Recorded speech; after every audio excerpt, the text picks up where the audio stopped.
بسم اللہ الرحمن الرحیم۔ السلام علیکم۔ سکس کلاس، آج ہم نے پچھلی نشست میں پڑھا تھا نبوت و رسالت باب دوم میں ایمانیات۔ اب آج ہم نیا ٹاپک شروع کرتے ہیں، عبادات۔ عبادات میں سب سے پہلے ہم پڑھتے ہیں اسلام میں عبادت کا جامع تصور۔ اچھا بچوں، سب سے پہلے جن بچوں نے مجھے سبسکرائب نہیں کیا سبسکرائب کریں اور بیل آئیکن پر کلک کریں اور ایک پیارا سا کمنٹ بھی کر دیں۔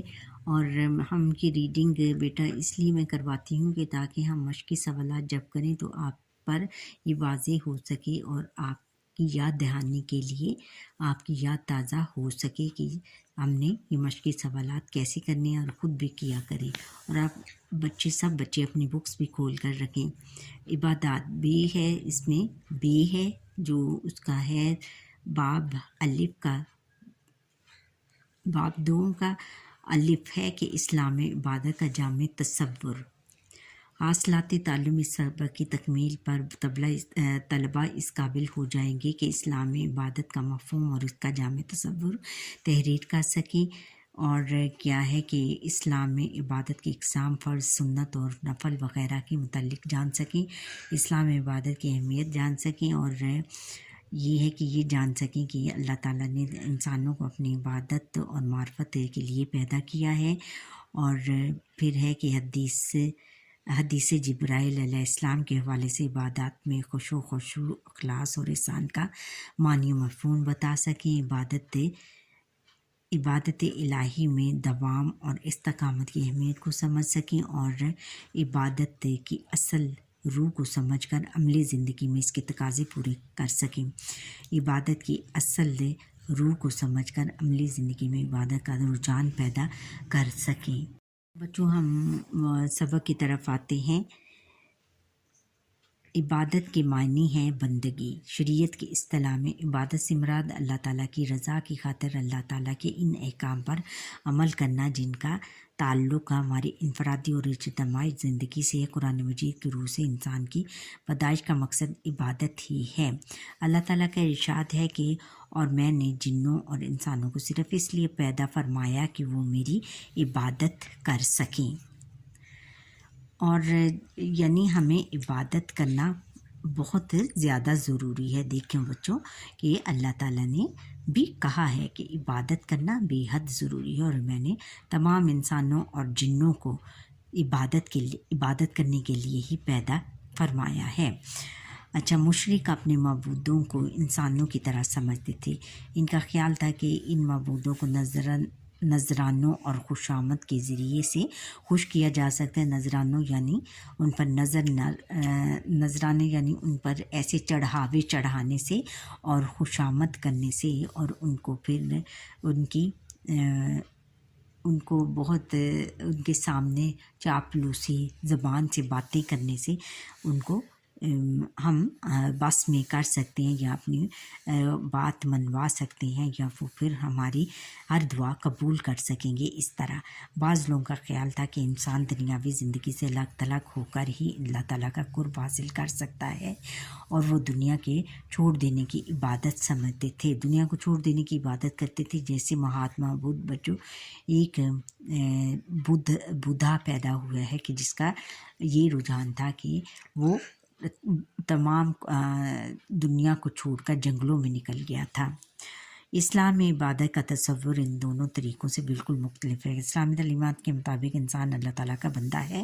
اللہ تعالیٰ انسان کا مالک حقیقی ہے، جس نے انسان کو زمین کی خلافت عطا کی ہے۔ اس نے اسے کچھ اختیارات عطا کیے ہیں، کچھ ذمہ داریاں دی ہیں، اور کچھ خدمات بھی اس کے سپرد کی ہیں۔ اس دنیا میں انسان کا کام ان ذمہ داریوں کو ادا کرنا اور اللہ تعالیٰ کی سپرد کی ہوئی خدمتوں کو سر انجام دینا ہے۔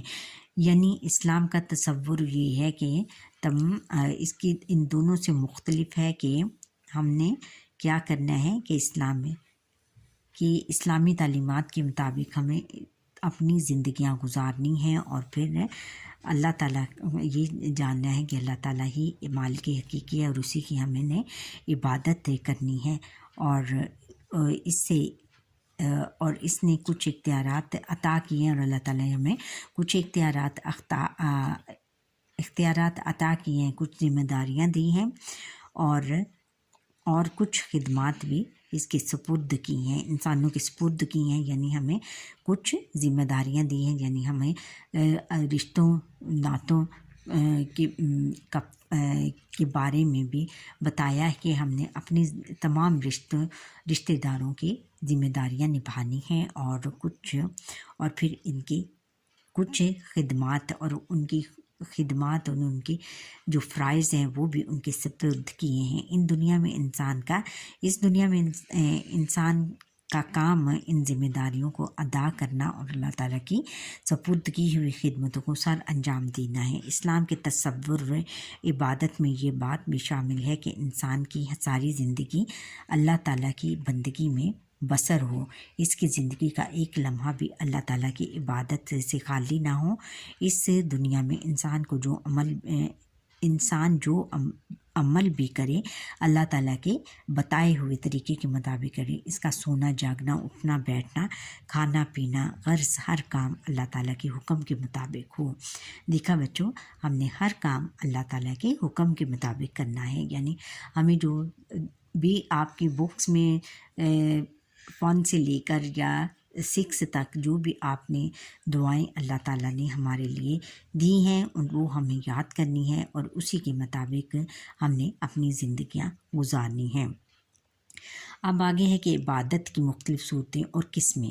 انسان کا ہر وہ قول یا عمل، قول کس کو کہتے ہیں؟ جو وہ کہتا ہے یا عمل کرتا ہے، جو وہ کر کے دکھاتا ہے، جو اللہ تعالیٰ کو راضی کرنے والا ہو، عبادت کہلاتا ہے۔ یعنی اس کا جو وہ بات کرتا ہے یا جو کر کے دکھاتا ہے، وہ تمام باتیں اللہ تعالیٰ کی عبادت کے مطابق اللہ تعالیٰ کو راضی کرنے والے ہوں تو پھر وہ عبادت کہلاتے ہیں۔ نماز، روزہ، حج، زکوٰۃ، سچائی، امانت داری، والدین سے حسن سلوک یعنی والدین کے ساتھ اچھا سلوک کرنا، صلہ رحمی یعنی رشتہ داروں سے اچھا سلوک، اچھے کام کا حکم دینا، برے کام سے منع کرنا، پڑوسیوں، یتیموں، مسکینوں اور بیواؤں کی مدد کرنا، دعا، ذکر، اذکار، تلاوت، صبر، شکر اور توکل وغیرہ سب عبادت کی مختلف صورتیں ہیں۔ اسلام میں عبادت کو فرض، سنت اور نفل میں تقسیم کیا جاتا ہے۔ وہ عبادت جس کا کرنا لازم ہو اور نہ کرنے والے کو سزا ہو اسے فرض کہتے ہیں۔ سنت سے مراد وہ کام ہے جو فرض تو نہیں لیکن اگر کیے جائیں تو بہت ثواب ملتا ہے۔ نفل سے مراد ہر وہ کام ہے جو فرض یا سنت تو نہیں مگر نیکی ہے، سنت کا ثواب نفل سے زیادہ ہے۔ عبادت میں حالت احسان۔ حدیث جبرائیل علیہ السلام کے مطابق ایک دن جبرائیل علیہ السلام انسانی شکل میں نبی کریم خاتم النبیین صلی اللہ علیہ وسلم کی خدمت میں حاضر ہوئے اور کچھ سوالات کیے۔ ان میں سے ایک سوال یہ تھا کہ احسان کیا ہے؟ آپ خاتم النبی صلی اللہ علیہ وسلم نے جواب میں ارشاد فرمایا کہ احسان یہ ہے کہ تم اللہ تعالیٰ کی عبادت اس طرح کرو کہ گویا تم اسے دیکھ رہے ہو۔ اگر تم اللہ تعالیٰ کو دیکھ نہیں رہے ہو، یعنی یہ کیفیت پیدا نہیں ہوتی تو کم سے کم یہ یقین کر لو کہ وہ تمہیں دیکھ رہا ہے۔ دیکھو بچوں، کس قدر اچھی بات ہے کہ ہمیں عبادت بالکل اس طرح کرنی چاہیے کہ ہم عبادت کرتے ہوئے ہمیں یہ سوچ لینا چاہیے کہ ہم جب یہ عبادت کر رہے ہیں تو اللہ تعالیٰ ہمیں دیکھ رہا ہے، عبادت کرتے ہوئے ہمیں دیکھ رہا ہے۔ اور پھر انہوں نے کہا، حضور نبی اکرم صلی اللہ علیہ وسلم نے ارشاد فرمایا کہ اگر تم یہ نہیں کر سکتے تو پھر اتنا یقین کر لو کہ اللہ تعالیٰ تمہیں دیکھ رہا ہے۔ تم نہیں اللہ تعالیٰ کو دیکھتے لیکن اللہ تعالیٰ تمہیں دیکھ رہا ہے عبادت کرتے ہوئے۔